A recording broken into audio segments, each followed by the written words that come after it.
Talk to me about the North West Shelf gas development, because this was buried going into the election. Lots of issues with the then Environment Minister, Tanya Plibersek, but it looks like we're going to get a decision either tomorrow or Thursday.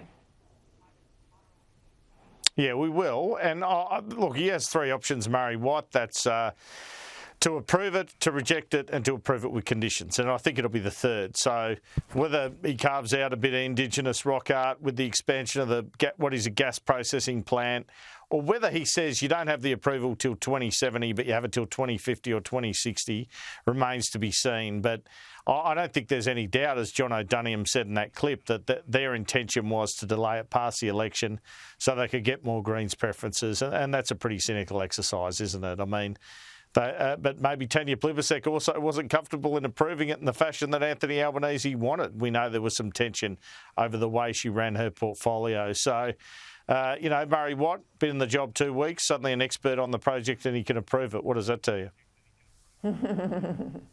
Yeah, I'm as cynical as you, and I'm also cynical about those 2035 emissions reduction targets. They're shunted down to the back of the year. They'll pick up in agriculture and a whole lot of other things like transport. So if you think the prices are high in your power bill, they're only going to get higher. Hey, you had some revelations this afternoon about Jacinta Nampijinpa-Price. What can you tell us? This is about the lower house. Yeah, well, Peter Dutton approached her about 18 months ago and said, do you want to run for either Lingiari or Solomon? Now, she had a go at Lingiari in 2019, but Solomon was more winnable. That's kind of the Darwin-based seat, and they got within 1.3%.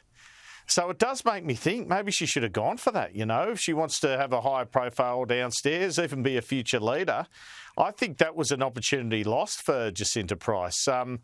And what I can also tell you is the National suggested to her Hunter or Patterson. So she's definitely had her chances, and she confirmed that to me, or her office did in a statement this afternoon. It is interesting, isn't it? Yeah, I think you've got to strike when the iron's hot in politics.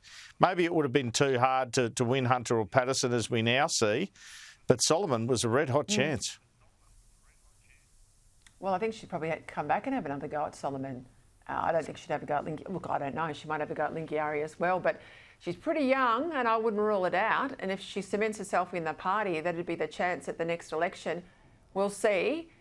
This big decision today in Sydney, the Australian Turf Club members, this is a surprise, I think, from some of the commentary going into the vote, decided not to proceed with the sale, the proposed sale of Rosehill Gardens.